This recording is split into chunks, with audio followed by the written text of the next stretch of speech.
নমস্কার, কেমন আছেন সবাই? চয়নিকা ব্লগে সবাইকে স্বাগত জানাই।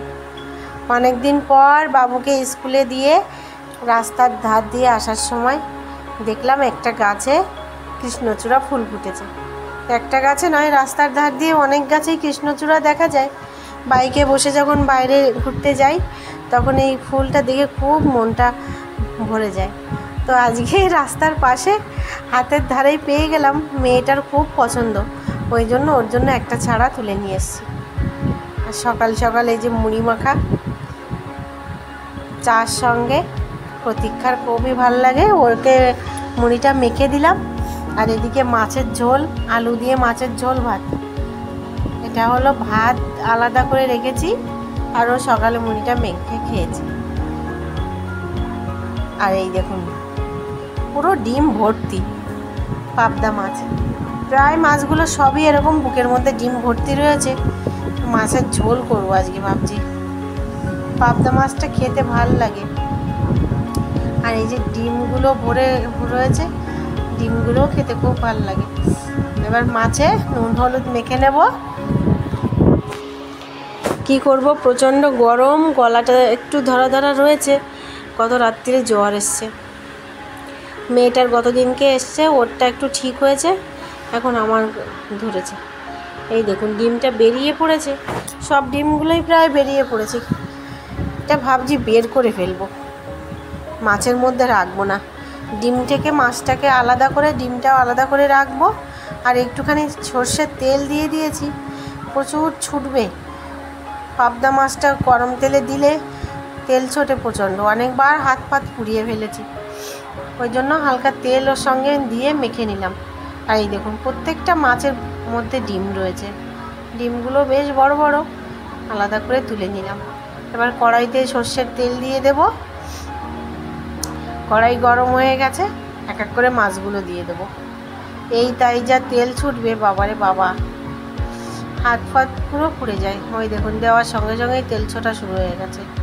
তবে তেলটা মেখে নিয়েছি, ওই জন্য একটু কম ছুটবে। এবার একে একে সব মাছগুলো দিয়ে ভেজে নিতে হবে। আমি এই যে 3টে করে দিলাম।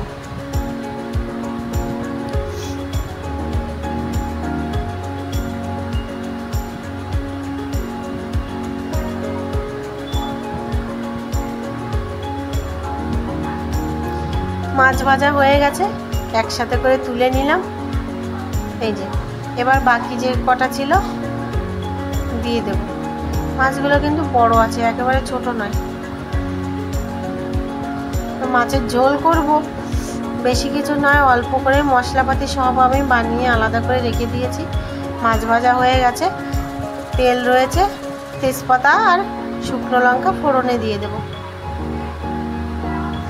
যা গরম পড়েছে এইখানটাতে, তো প্রচণ্ড গরম, সবারই এরকমই একই অবস্থা। তো গরমে রান্নাঘরে দাঁড়ানো খুব মুশকিল। এদিক দিয়ে মনে হচ্ছে যেন চান করে যাচ্ছি। এই যে জিরে ধনে আদা একসঙ্গে বেটে নিয়েছি। এবার দিয়ে দিলাম অল্প মশলা ধোয়া জল। ভালো করে এবার নাড়িয়ে চাড়িয়ে নেব।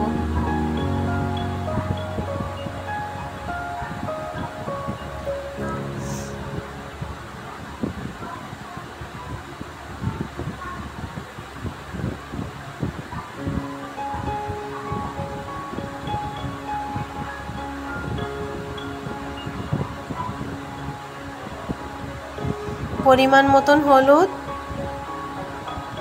আর পরিমাণ মতন নুন দিয়ে দেব।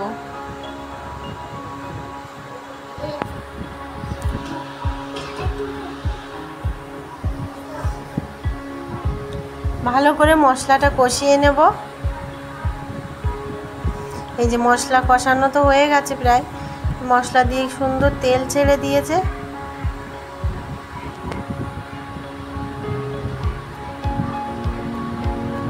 এইবার জল দিয়ে দেবো। জলটা খুব একটা দেব না, অল্প জল দেব। ঝোল বেশি হবে না, অল্প ঝোল হবে।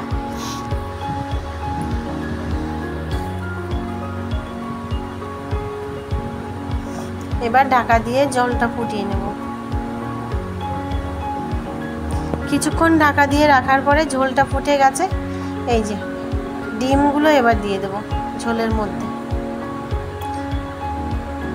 এই ডিমগুলো ঝোলের মধ্যে দিয়ে দিলে কিন্তু কোনো কাঁচা গন্ধ আসবে না, বরঞ্চ খুব সুন্দর গোটা গোটা সেদ্ধ হয়ে থাকবে।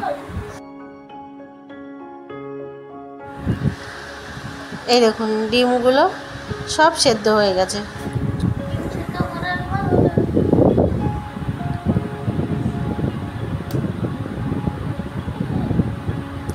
এবার ঝোলে ভালো করে জল হয়ে গেছে। কাঁচা লঙ্কা চিড়ে রেখেছি, লঙ্কাগুলো দিয়ে দেব।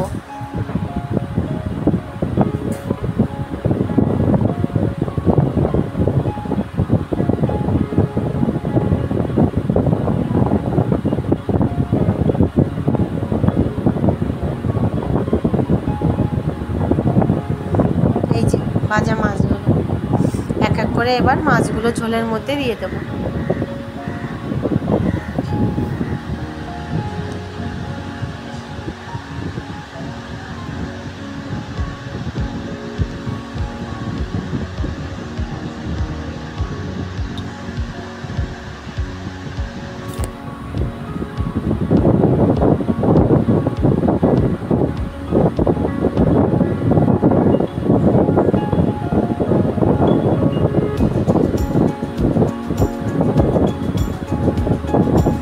আস্তে আস্তে সব মাছগুলো একটু উল্টে পাল্টে নেব।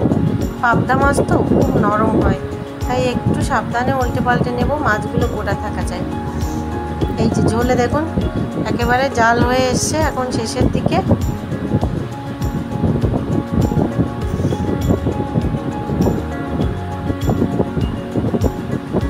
এইবার নামিয়ে নেব।